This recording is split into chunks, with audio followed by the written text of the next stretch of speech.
Pour les économistes comme John Keynes, l'échec de la Société des Nations est d'abord dû à des désaccords commerciaux qui ont débouché sur la Seconde Guerre mondiale. Il faut donc créer un mécanisme de règlement des conflits économiques pour éviter qu'ils dégénèrent en conflits militaires. Ce à quoi s'attellent les Alliés dans un grand hôtel du New Hampshire.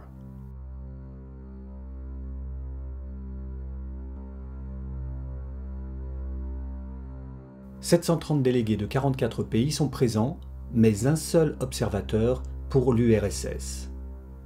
Le Fonds monétaire international, la Banque mondiale et l'ancêtre de l'OMC découlent de cette conférence, ainsi que la suprématie du dollar.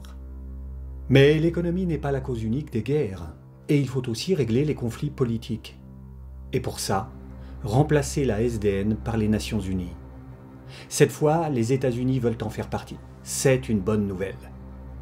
Par contre, ils refusent qu'elle soit basée à Genève. Edgar Hoover, le tout-puissant patron du FBI, exige un siège américain pour pouvoir y poser ses micros, comme lors de la réunion de constitution à San Francisco, où toutes les délégations sont minutieusement écoutées. Car la situation se tend entre les alliés d'hier.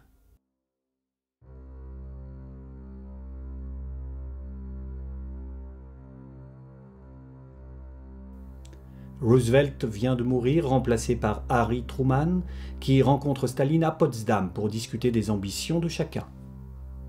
En Europe, mais aussi en Asie. Pendant que les Occidentaux se battaient sur tous les fronts, Staline avait toujours refusé d'attaquer le Japon, concentrant les forces de l'armée rouge pour déferler sur l'Europe. Malgré la reddition nazie, le Japon refuse l'ultimatum occidental et continue de se battre. L'URSS lui déclare alors la guerre et s'empare rapidement d'immenses territoires au nord de la Chine, mal défendus par l'armée nippone, dont les meilleures troupes font face aux Américains. Truman décide alors d'utiliser la bombe atomique pour hâter la fin de la guerre avant que Moscou ne se soit emparé des 2/3 de l'Asie, montrant au passage à Staline ce qui l'attendait s'il était trop gourmand.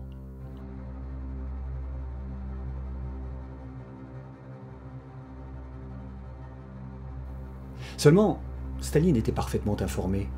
Le GRU, le renseignement militaire soviétique, avait ses hommes à lui dans le projet Manhattan.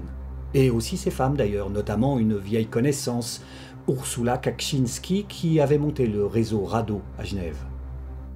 À Londres, elle travaille officiellement pour le MI5 et elle a ses entrées à Cambridge dans le projet atomique britannique qui œuvre en étroite collaboration avec son homologue américain de Los Alamos.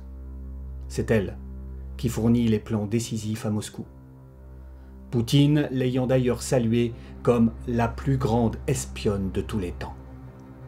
Mais ce sont les époux Rosenberg qui sont arrêtés aux États-Unis, où l'hystérie anticommuniste devient délirante. À la tête de ce mouvement, un avocat, ancien officier de renseignement pendant la guerre du Pacifique, Joseph McCarthy. Déjà connu pour avoir défendu des soldats nazis accusés de meurtre de prisonniers, sa carrière de sénateur fait un bond lorsqu'il dénonce la présence de dizaines d'agents soviétiques au département d'État, le nom américain des affaires étrangères. La chose est démentie, mais McCarthy est bien décidé à exploiter le filon. Selon lui, comme dans la culture populaire américaine, communiste est synonyme d'espion soviétique, même si plusieurs sont trotskistes. Et le seul endroit des États-Unis où les communistes sont encore en nombre, c'est à Hollywood. 10 auteurs de Hollywood sont alors arrêtés.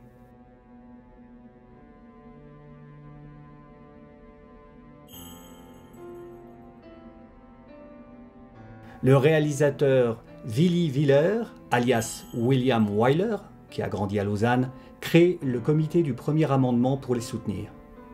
Mais malgré l'appui de John Huston, Humphrey Bogart, Lauren Bacall, Groucho Marx ou Frank Sinatra, les 10 vont en prison et les studios dressent des listes noires de ceux qu'il est interdit d'employer.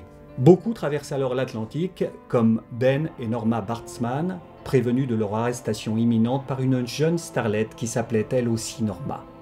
Norma Jane Baker. Le cinéma européen est à genoux après la guerre entre le bombardement des studios et le plan Marshall qui favorise la distribution des films américains. Ironiquement, c'est le macartisme qui relance l'industrie européenne en favorisant la production de gros films humanistes voire carrément de gauche, grâce au secret bancaire helvétique.